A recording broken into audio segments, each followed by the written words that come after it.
Hey everybody, Dr. Rick Wallace dropping in on you. About to run a couple of errands during my lunch break.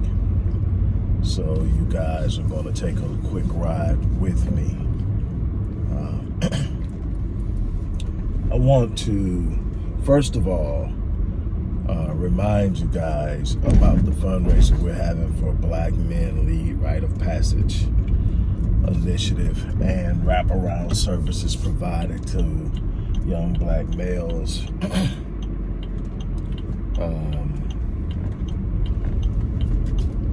We have been roughly about 6 weeks on a fundraiser that was meant to go a week.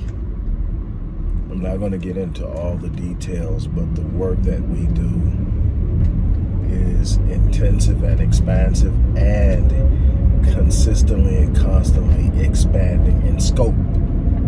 There's so much that we are not addressing as a race of people. And I also want to say this while I'm there. For those of you who don't want to specifically support Black Men Lead, you can support other programs within the organization by simply going to the link that says support the Odyssey Project, which is more expansive. But we are focusing specifically and targeting this fundraiser because there's such a great and expanding and immediate need to reach young black males in a number of different ways, from the Rite of Passage program, which is the method through which we are socializing young black boys into manhood. Every other major race has some form of it, or they dominate the power structure, but there's a platform laid out and there is a proper form of socialization. We lack that, and it shows in our behavior and our performance and many of our failures. In addition to that, we have wraparound services that deal with everything from mental health to helping young black men develop in the sense of advancement in their careers or business ownership and so forth. We need your support. We are behind. The goal was to raise $10,000, and that was 6 weeks ago, and it was set for a week, and then we were going to get back to normal fundraising efforts. We just reached $500 6 weeks later. We definitely need your support.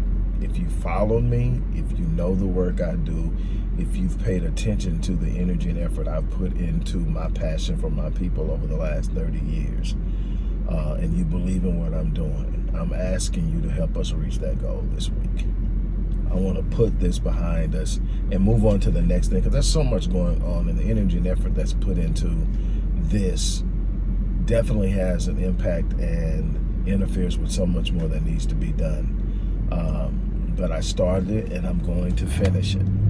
So show some love, click the button and donate, or use your Cash App. That account, the organization's Cash App account, is also listed in the description box of this video. Now, let's talk about divisiveness and on both sides of the spectrum. And I'm going to be as quick as I possibly can about this.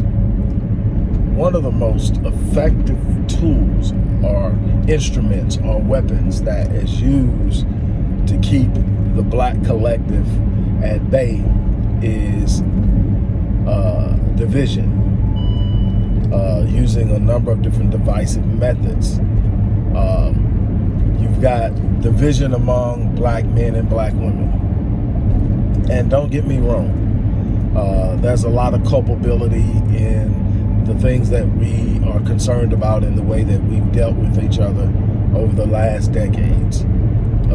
For decades, let's just say for decades.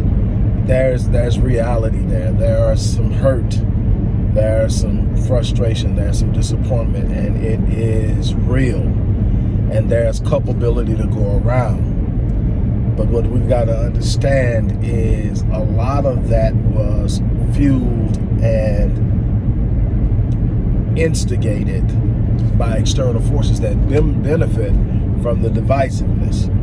Do we need to own our mess? Absolutely, we need to own our mess. I've said this so many times that African proverb, if there's no enemy on the inside, the enemy on the outside can do us no harm. We are constantly vulnerable to the machinations of white supremacy because we won't heal. We won't confront the things that are part of our failure. We have grown accustomed to finger pointing. We point the finger at white people. We point the finger, black men are pointing the finger at black women. Black women are pointing the finger at black men. And the truth of the matter is, as long as we're at odds, there's no hope for us, because there must be a unified movement of masculine and feminine energy to get us to the heights and the distances that we are attempting to travel.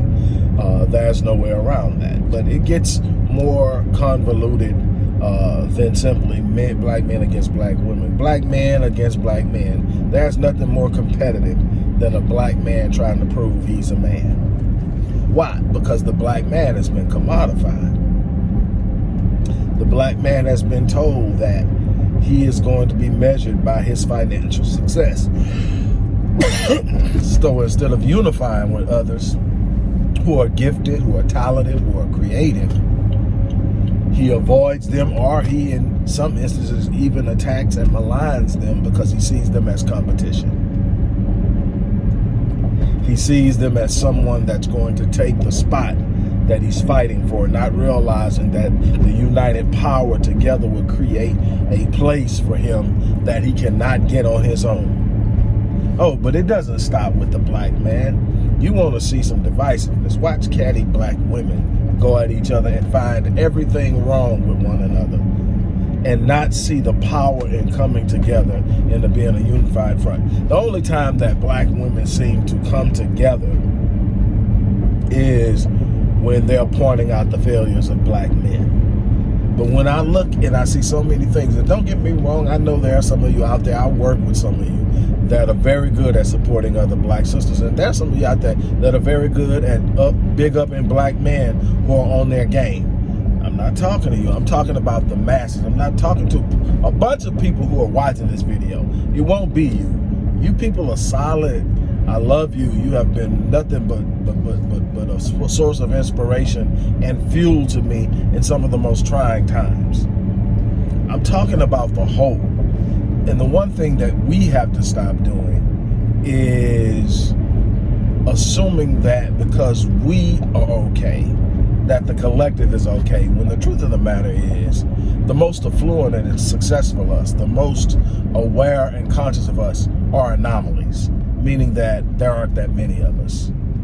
And as long as we remain anomalies amongst our people, we will never experience holistic and collective power as a race, because we need a much larger portion of our population to be aware, to be empowered, to be business owners, to be connected, to be unified, to be working together towards a common cause, to be building and developing agendas that serve us collectively.